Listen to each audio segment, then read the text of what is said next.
quanto a população negra, ela, né, atualmente ela tem uma dificuldade em acessar a propriedade privada imobiliária e as condições, né, que ela acessa isso.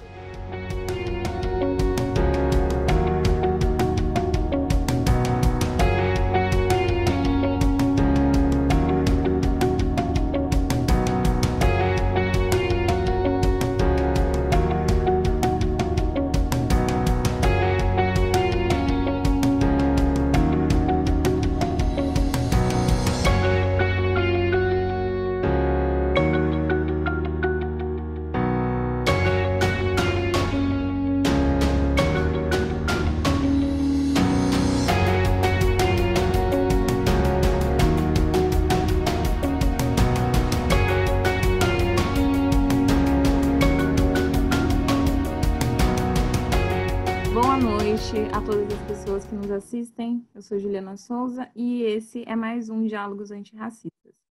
O que é o Diálogos Antirracistas? É uma série de entrevistas com autoras, autores e autores, né, negros e negras. E o propósito do Diálogo Antirracistas é promover a discussão acerca da questão racial e da literatura antirracista no Brasil. Esse projeto é uma iniciativa da Afropolitan com a editora Contracorrente e que conta com o apoio do IRI, que é o Instituto para Reformas de Relação do Estado e Empresa. E nesse terceiro episódio nós temos a alegria, a honra de receber a doutora mestra Ana Lívia Custódio, que é autora do livro que nós vamos discutir daqui a pouco na sequência. Bom, gente, antes disso, eu quero fazer então uma breve apresentação minha, dessa que vos fala, e também da nossa convidada. Eu sou Juliana Souza, sou advogada, feminista, antirracista, sou mestranda pelo Diversas na USP, coordeno o Departamento de Bolsas e Desenvolvimento Acadêmico no IBCCRIM, enfim, tenho uma série de trabalhos relacionados às questões raciais, à discussão do direito à cidade, das infâncias, e a nossa convidada, a nossa ilustre convidada é a Lívia Custódio, como eu já adiantei para vocês. Ela é advogada, ela é mestra em Direito Público e Econômico pela Universidade Presbiteriana Mackenzie. Ela também é especialista em Direito Notarial e Registral Imobiliário pela Escola Paulista de Direito, conselheira seccional da OAB São Paulo, vice-presidente da Comissão Especial de Direito Imobiliário e presidente da Comissão Especial da Advocacia Assalariada na OAB São Paulo, e autora do livro Racismo Estrutural e Aquisição da Propriedade, que vai ser o tema que vai pautar a nossa discussão hoje à noite. Então, eu quero passar aqui a palavra para a doutora Ana Lívia para ela fazer as breves considerações iniciais, para a gente já entrar no tema que é essa obra-prima produzida por ela. Doutora Ana Lívia, a palavra é sua. Boa noite a todas e todos. É uma alegria, uma honra estar participando desse projeto, um projeto tão relevante, participando desse terceiro episódio. Gostaria de agradecer o convite, agradecer a Afropolitan, a editora Contracorrente e o IRE por essa iniciativa e por essa possibilidade de eu estar aqui participando desse episódio. E gostaria de externar também a minha alegria, a minha honra de estar ladeada pela doutora Juliana Souza, que é uma grande amiga, né, alguém que eu admiro pela atuação profissional e que nós estivemos juntas, né, em vários contextos, nos contextos da OAB, e seguimos aí nessa luta antirracista no mercado jurídico. A alegria é minha, Ana. Fico muito honrada de ter a oportunidade, né, de dialogar com você nesse espaço. E aí quero dar um spoiler para vocês, gente, que quando a Ana estava no mestrado, elaborando a dissertação dela, a gente discutiu sobre essa obra que é o objeto da nossa conversa hoje. Então, assim, eu tenho certeza que essas coisas têm a ver com a nossa ancestralidade, e especialmente nesse Novembro Negro, né, que a gente está dando destaque, merecido destaque em todos os meses do ano, mas a gente tem com certeza que negritar o mês de novembro como o mês da luta antirracista, o mês da consciência negra. Bom, e o livro de Ana dialoga muito também com a minha própria pesquisa de mestrado, porque Ana, na sua obra, traz uma perspectiva importante sobre as relações raciais, a aquisição da propriedade. a gente vai pensar na construção social do Brasil, vai pensar no racismo estrutural e como esses fatores são não determinantes para as consequências que a gente observa hoje na nossa sociedade. E eu vou começar já com uma pergunta, Ana. Tendo em vista essa pequena introdução, como é que você define a aquisição da propriedade, as políticas de aquisição da propriedade privada no estado de São Paulo e ao longo da história? Você faz para a gente uma breve contextualização sobre isso? Durante a minha pesquisa, né, na verdade, a minha dúvida de pesquisa, ela envolveu essa, essa ideia inicial, né, essa constatação inicial, de identificar que a população negra, né, no estado de São Paulo, e principalmente na cidade de São Paulo, que foi o meu objeto central de pesquisa, o quanto a população negra, ela, né, atualmente, ela tem uma dificuldade em acessar a propriedade privada imobiliária e as condições, né, que ela acessa isso, essas propriedades. Então, a minha dúvida de pesquisa consistiu em compreender os motivos pelos quais nós temos esse cenário atual, né, a origem disso, como isso foi se perpetuando ao longo do tempo. Então, quando nós pensamos nessa perspectiva, né, da nossa formação social e compreender todo esse contexto que nós temos, é obrigatório nós identificarmos os aspectos históricos, principalmente os que ocorreram no século XIX. E esse século ele foi determinante, né, para a construção, para a nossa construção social. E na perspectiva do acesso à propriedade, né, do acesso à propriedade imobiliária, à terra, também foi determinante. Então, o que eu identifiquei ao longo da pesquisa, a partir de uma análise histórica, sociológica, não só jurídica, né, porque para essa construção é necessário manejar outras áreas além do direito, para que a gente possa conseguir identificar isso, é que a população negra, em razão de todo um arcabouço jurídico e de escolhas políticas, ela não teve acesso, né, à propriedade, a aquisição, a possibilidade de adquirir, a possibilidade de, e aí a propriedade imobiliária num contexto da habitação e moradia, e também num contexto que eu trago no livro, né, que eu usei na minha pesquisa, também de construção de patrimônio, né, de um ativo econômico. Então, a população negra, em decorrência, né, do período da escravidão e todo um arcabouço jurídico, ela não tem acesso, ela tem um acesso ilimitado, e isso vai se renovando ao longo do tempo, e o que nós identificamos né, no Brasil inteiro, mas principalmente na cidade, no estado de São Paulo, a maioria da população negra, né, com essa dificuldade de acesso, né, esse contexto que nós temos de um déficit habitacional, e a população negra, na sua maioria, integra enfim, essas pessoas que não têm que integram esse número desse déficit habitacional, e as políticas que nós identificamos para, enfim, suprir esse déficit, para, enfim, implementar, possibilitar o acesso à propriedade, o acesso à moradia e habitação, e aí moradia e habitação consistindo num direito fundamental, né, constitucionalmente previsto, existem políticas estatais, né, o Estado,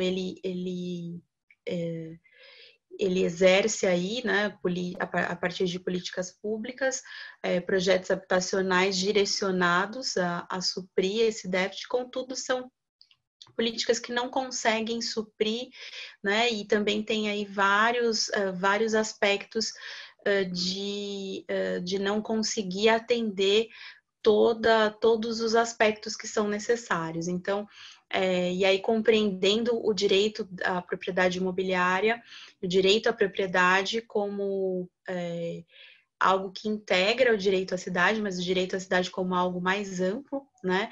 E aí essa ideia de qualidade de vida, de acesso a uma cidade, de mobilidade urbana, né? E todos os vários instrumentos.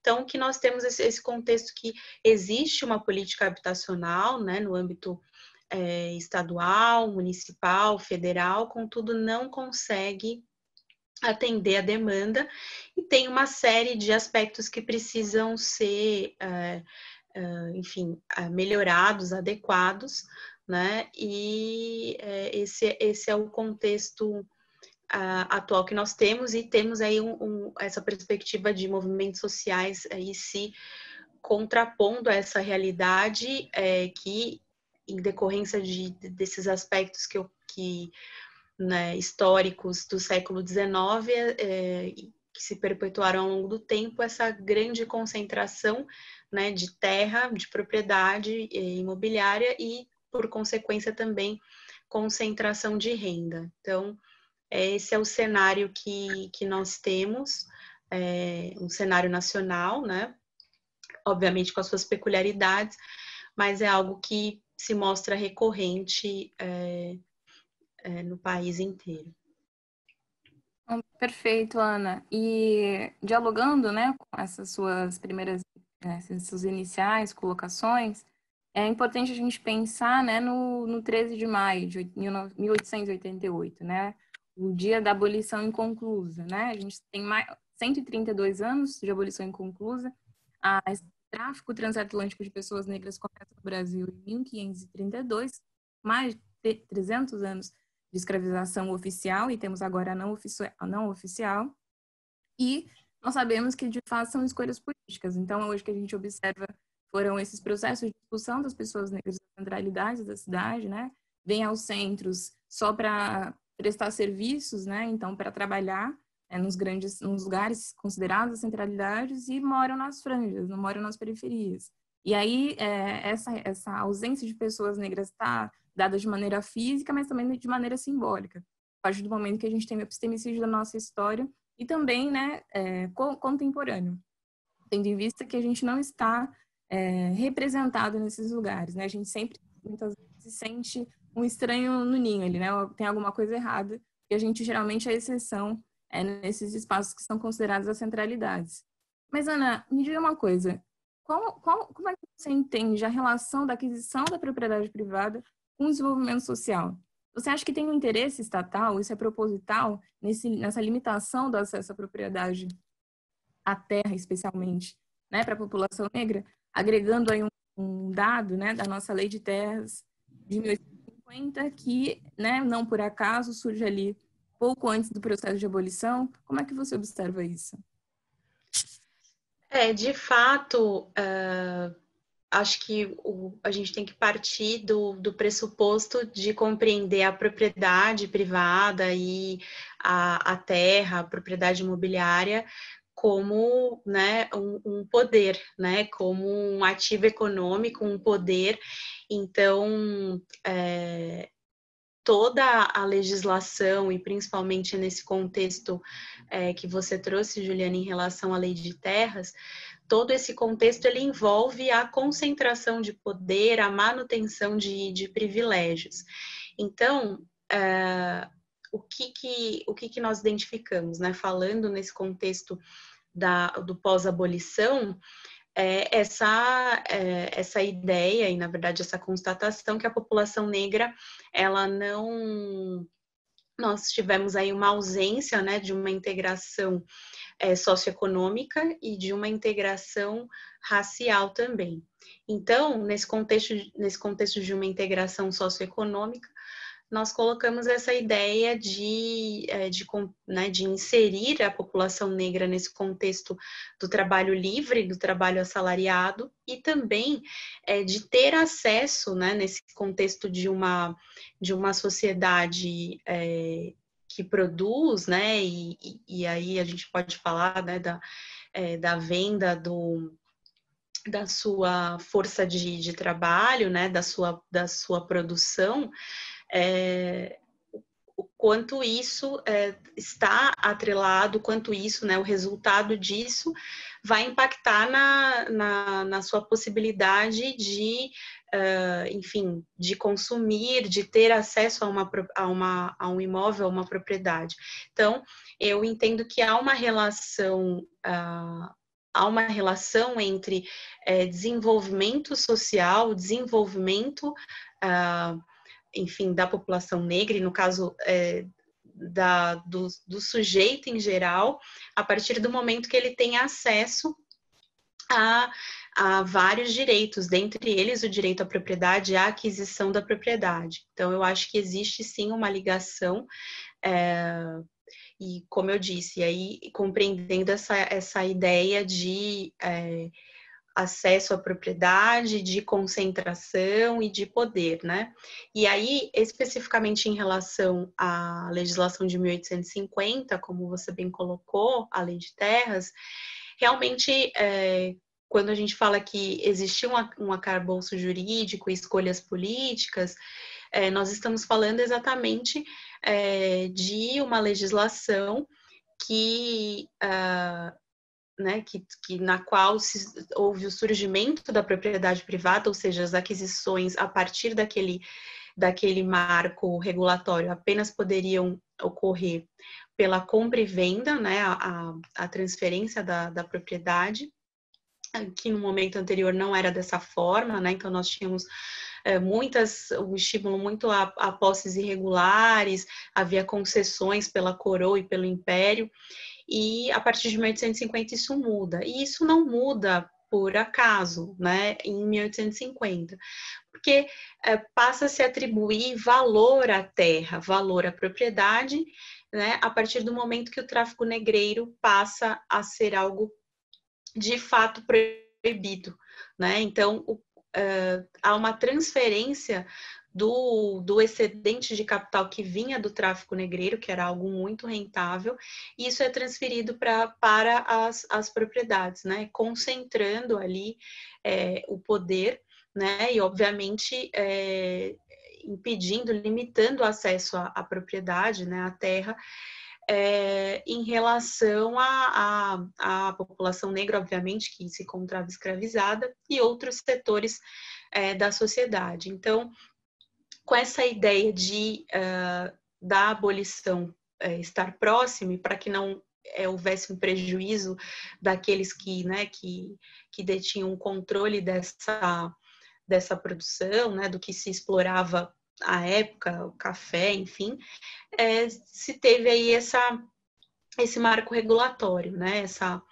A partir de então, esse marco regulatório. Então, de fato, eu entendo que há escolhas políticas que são feitas, que foram feitas e que continuam sendo feitas, que acabam impactando nesse acesso à propriedade e, por consequência, vão impactar no desenvolvimento social, né, e econômico das pessoas, né? E particularmente em relação à cidade de São Paulo, por exemplo, nós identificamos que nesse contexto próximo à abolição e pós-abolição, houve também uma escolha política pela imigração europeia, né? E aqui no estado de São Paulo nós tivemos uma imigração mais intensa, né?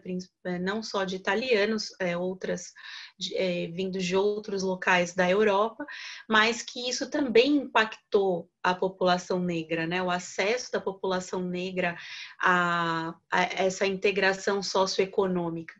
Então, nós identificamos aí, como você bem colocou, Juliana, essa ocupação socioespacial, né, a marginalização, a população negra ocupando os espaços mais longínquos da cidade, porque eram os mais acessíveis, né, a partir do momento que você tem essa mercantilização, né, da propriedade. E o quanto, e aí falando especificamente da cidade de São Paulo, o quanto a cidade de São Paulo ela foi inclusiva em relação aos imigrantes e não inclusiva em relação à população negra. Exatamente, Ana, né? E aí a gente observa que é esse processo de que a gente escuta, né? que nós somos cotistas e que a gente é benesses, mas na verdade os processos de ações afirmativas foram iniciados há muitos anos, né? Faz muitos anos, e nós não fomos as pessoas que aproveitamos desses processos que se iniciaram, né? Nós somos a população que nunca herda nada, né? Exatamente porque a gente foi alijado dessa possibilidade de forjar aí um patrimônio. A gente tem uma legislação também que, especialmente pensando em direito à cidade, né, no Estatuto da Cidade, especialmente na cidade de São Paulo, é referência internacional. Temos no Estatuto da Igualdade Racial uma previsão específica para que sejam promovidas ações afirmativas no que diz respeito ao direito à moradia. Temos na Constituição Federal, então arcabouço legal não falta. A gente vê de fato que é um processo político de escolhas, como você colocou.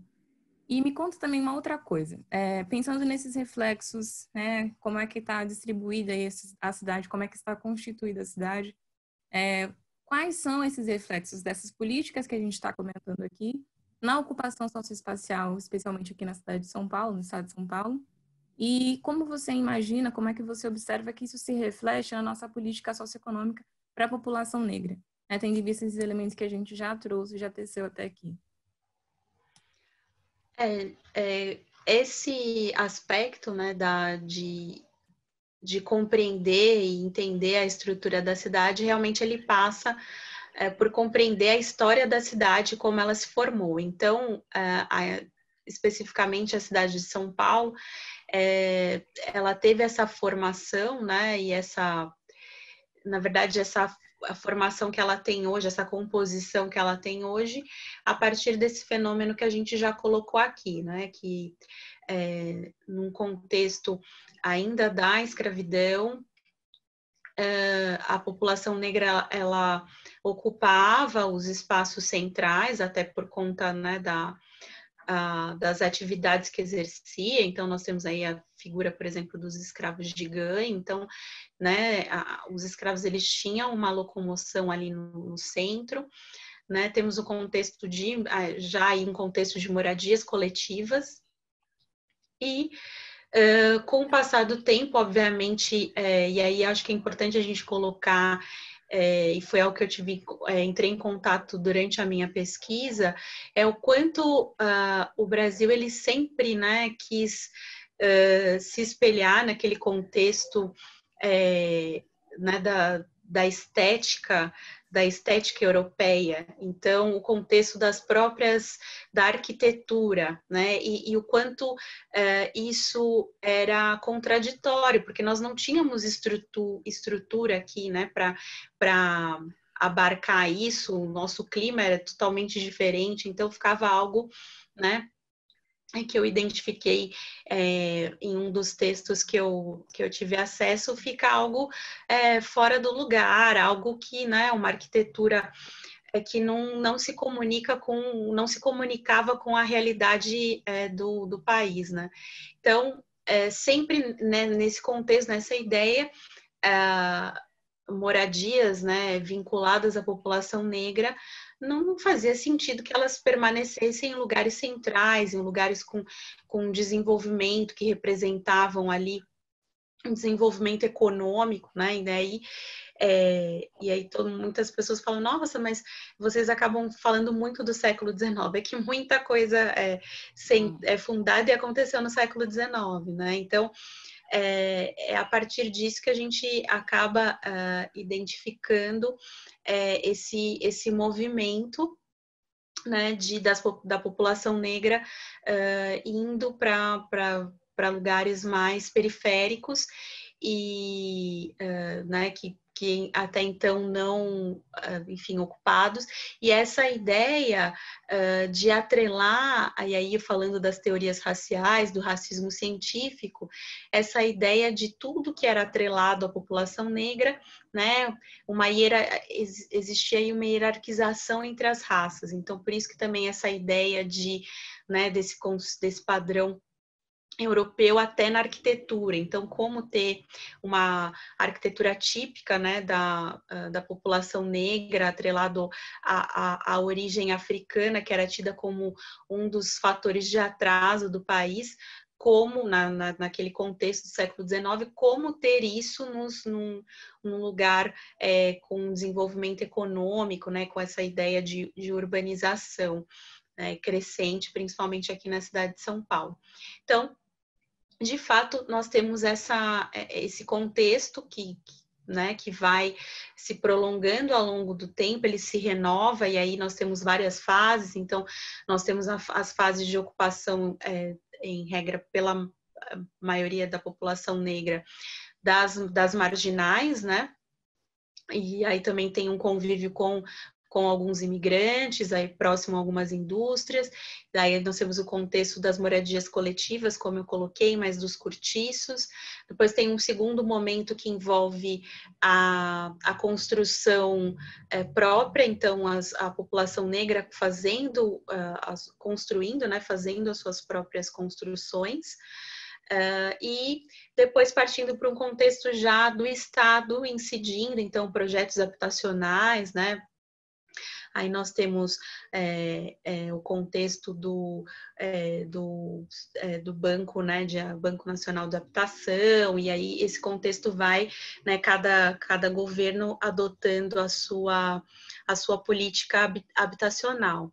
Mas o que nós identificamos hoje na cidade de São Paulo, de fato, é constatar, e aí sem prejuízo de nós não termos aqui, né, no Brasil uma segregação formal, como nós tivemos nos Estados Unidos e na África do Sul, nós conseguimos constatar nas cidades, e especificamente na cidade de São Paulo, bairros com maior número de pessoas negras habitando, e um bairro com menos pessoas negras habitando, e isso numa relação aí também de um padrão socioeconômico atrelado, né? Então, e aí também não só um padrão socioeconômico, como também, e é uma coisa que eu abordo no livro, o acesso a equipamentos públicos e o acesso a oportunidades, né? Porque essa análise ela tem que ser feita, é uma análise maior, né? Porque e aí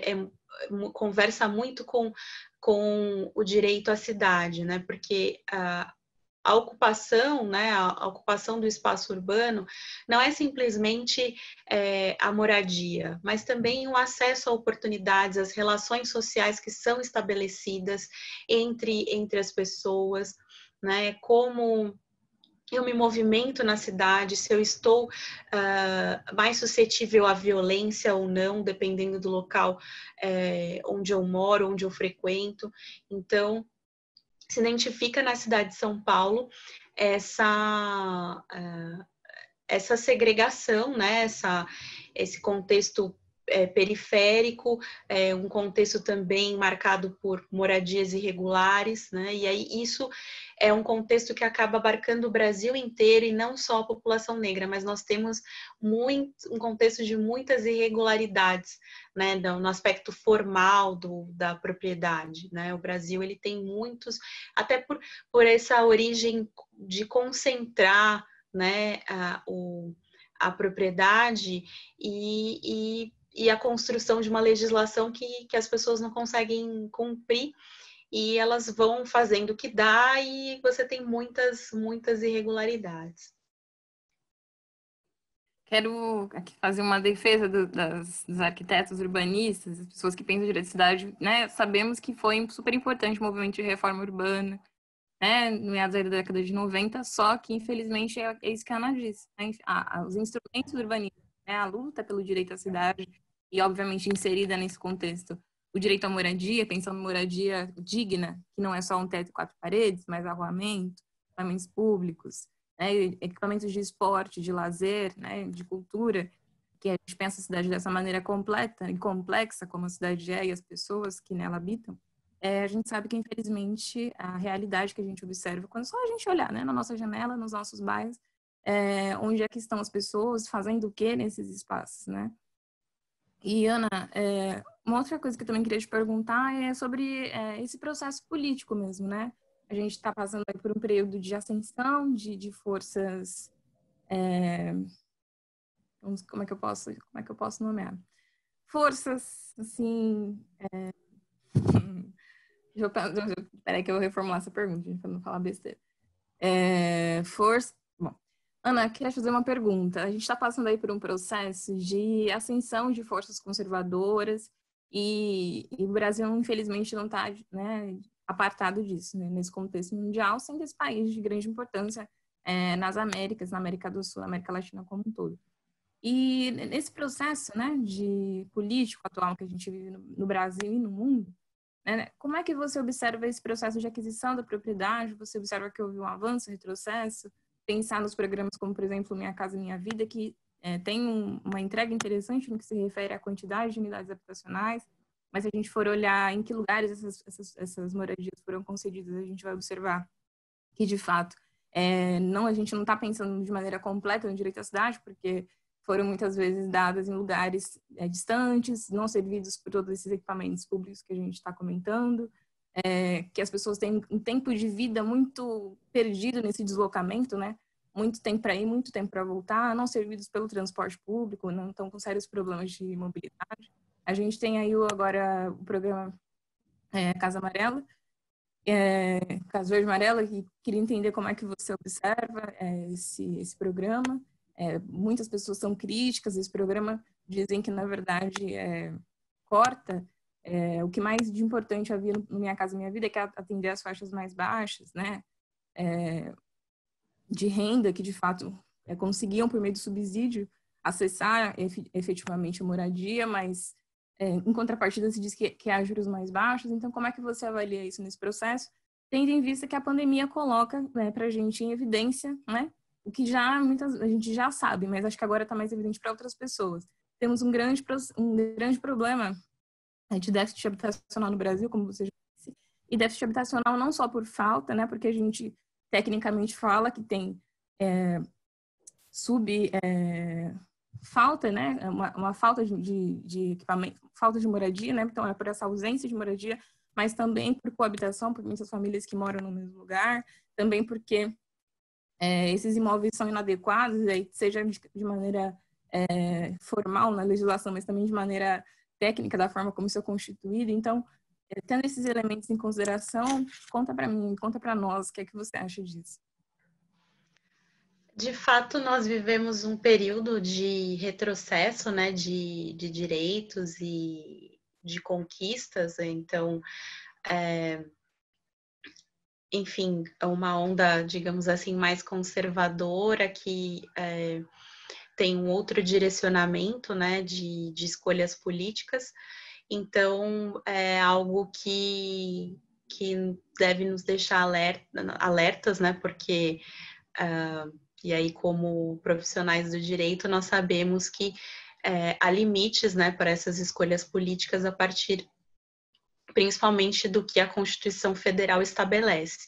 Então, é algo que nós temos que ficar, de fato, alerta. Em relação ao direito de aquisição, né, aquisição da propriedade, essa ideia de moradia e habitação, o que eu consigo identificar é que, principalmente em decorrência do programa Minha Casa Minha Vida, né, e aí que tem, enfim, esse outro, o projeto, né, a Casa Verde Amarela tem muitas semelhanças, né, tem diferenças, mas segue, digamos assim, a mesma linha. Ele não foi tão afetado nesse contexto, digamos assim, de forças conservadoras, né, de estarmos num governo mais conservador, em decorrência da participação da iniciativa privada nesse projeto. Então, nós temos aí as construtoras, incorporadoras, que são responsáveis, né, pela construção desses empreendimentos que vão atender as faixas que são determinadas. E isso nós podemos constatar facilmente durante a pandemia, né? O setor da habitação, do mercado imobiliário, foi um dos que se manteve, né? Nesse contexto de crise sanitária e econômica. Então, eu entendo que não houve uma incidência tão negativa nesse aspecto por conta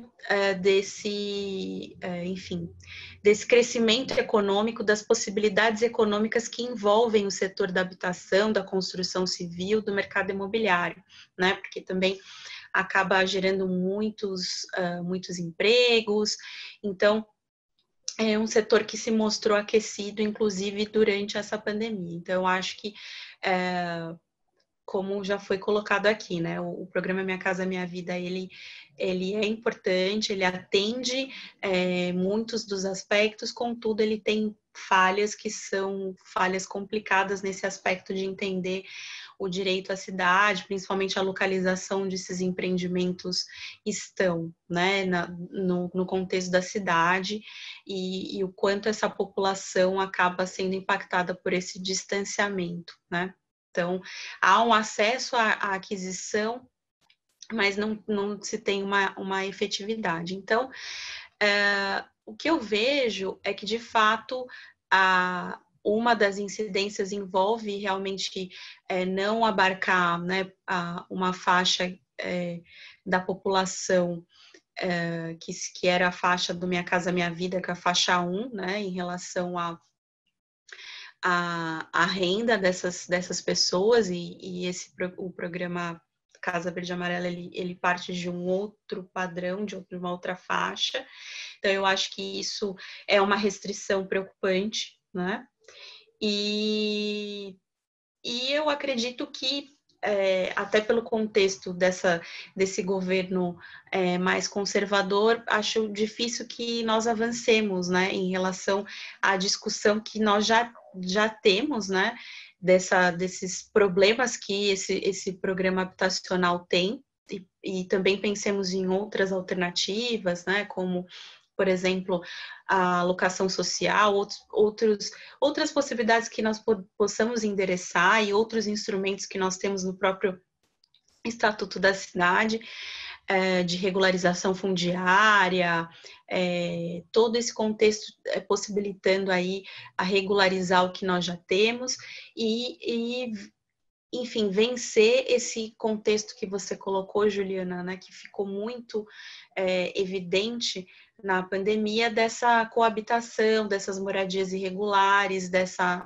falta de saneamento básico, né, e essa pandemia ela mostra o quanto a nossa moradia e habitação ela é importante para a preservação da nossa saúde também, né? Então, eu acho que nesse contexto político que nós vivemos, eu consigo identificar que nós vamos avançar pouco nos debates que nós precisamos avançar, nesse contexto de entender as falhas, né, e o que poderia melhorar no programa Minha Casa Minha Vida e outros instrumentos, né, e não vamos perder também em relação a esse contexto de uma população, né, num contexto, numa condição socioeconômica, enfim, mais difícil, também perder acesso a essa oportunidade. Então, acho que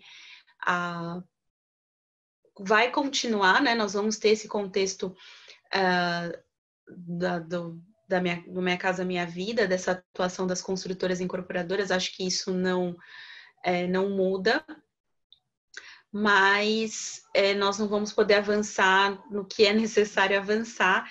E aí também, só finalizando o que você colocou, né, que a justificativa, a taxa de juros, né, a realização, né, a contratação de financiamento, ela está mais atrativa, para que as pessoas, e por isso que o mercado está aquecido, para que as pessoas adquiram, mas nós não sabemos até quando nós teremos essa realidade, né? Então, eu acho que não me parece uma justificativa acertar, algo que justifique não possibilitar o acesso a uma população que tem uma condição socioeconômica, enfim, menor, né? E não atender essa faixa de pessoas que estão, que somam ao déficit habitacional. Bom, Ana, então acho que a gente pode encaminhar Para o encerramento, eu queria ouvir suas considerações finais e que agradecer imensamente pela grande aula e por todas, né, as antecipações que você nos dá aí contando sobre a sua obra, né, que instiga quem não conheceu ainda, por favor, o faça, né? A gente está perdendo muito não lendo a obra da Ana. A gente precisa muito debater esses temas e conhecer, né? Discutir essas questões que atravessam a nossa vida e muitas vezes ficam aí escanteadas, não são debatidas com a seriedade que precisam e com a urgência que são, urgência, né? A necessidade disso. Eu novamente agradeço a oportunidade e o espaço, e eu gostaria de colocar aqui como, né, como as minhas considerações finais, essa necessidade, principalmente como profissional do direito e como alguém que, né, enfim, também teve uma atuação na academia, né, a partir do mestrado, o quanto é necessário essa pesquisa interdisciplinar, né, e esse olhar que abarque novas narrativas, né, então, para que o direito consiga enxergar, né, e enxergar a sociedade como um todo, né, e que também é muito daquilo que a gente repete, né, nada nós por nós, nada que nos envolva que também não nos tem. Então, eu acho que é cada vez mais importante a produção, né, acadêmica, a produção intelectual a partir de pessoas negras no contexto acadêmico, no contexto também do direito, né, no sistema de justiça, produzindo aí produzindo conteúdo, produzindo teses, influenciando, construindo jurisprudências. Eu acho que isso é cada vez mais importante para que o direito também abarque as nossas narrativas e tenha aí um uso cada vez mais de um instrumento de inclusão e não de opressão, como infelizmente o direito acaba impactando. Então, a minha contribuição com essa pesquisa e com o livro foi trazer esse olhar para algo que, em regra, as pessoas não associam, né? O direito de propriedade e aquisição, que é um direito real, um direito civil, trazer essa relação, né? Porque tudo perpassa, o racismo estrutural, ele perpassa tudo. Então, essa foi a minha contribuição, né, para essa construção desse direito que abarca novas narrativas. E acho que é essencial que nós, população negra, né, tenhamos o conhecimento desses aspectos para que a gente possa continuar construindo, né, continuar resistindo e construindo possibilidades de mudança.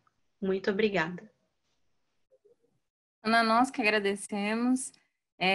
Quero também, né, aproveitar para fazer uso aqui da palavra no final, para endossar totalmente, né, essa sua última fala, porque, de fato, o direito é um tanto limitado, ele não vai ter respostas para todas as questões complexas que a gente tem, né, no Brasil e no mundo. E, especialmente, quando a gente vai pensar na cidade, a gente vai precisar pensar em história, a gente vai precisar pensar nas ciências sociais, nas ciências sociais, nas ciências políticas.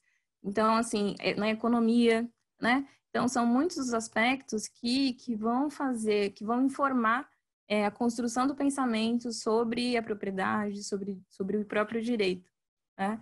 E, para além da gente conseguir contribuir de maneira efetiva com as políticas públicas, né? Dentro, pensando na nossa caixinha dentro do direito, que, na verdade, a gente também tenha outros atores, outras pessoas protagonistas, né, nesse lugar da academia, né? Os movimentos sociais organizados têm uma luta histórica na militância pelo direito à cidade e poucas vezes são ouvidos, né? Então, que a gente crie, de fato, mecanismos de participação social nos poderes como um todo, no executivo, no legislativo, e, de fato, a gente consolide jurisprudência para fazer essas modificações sociais. A gente entende que o direito é um instrumento de mudança, de transformação social, mas também é um instrumento de disputa. E a depender de quem é que está manejando, a gente vai ter decisões de uma maneira ou de outra. Então, assim, é fundamental que realmente nós, a partir do nosso olhar, que não começa de agora, isso é super importante sempre negritar, a gente reconheça, retome esses trabalhos de pessoas, acadêmicos e acadêmicas negras que construíram, consolidaram esses acúmulos que estão aí invisibilizados muitas vezes, para pensar, né, soluções para os nossos problemas contemporâneos, para os nossos problemas atuais, tendo em vista que as respostas que até então estão sendo dadas estão se mostrando cada vez mais ineficientes, incompletas, e que não, na verdade, não nos contemplam e não dão conta, né, da complexidade que é a questão do racismo estrutural, estruturante e institucional que permeia todas as nossas relações enquanto país, né, enquanto formação do Estado brasileiro. Isso é importantíssimo a gente negritar aqui. Então, agradeço novamente a Afropolitan pelo convite, agradeço o IRI e agradeço a Ana pelo tempo, pela disponibilidade em conversar conosco, e a todos vocês que nos assistem. Peço que vocês acompanhem as outras séries, e é isso. Boa noite.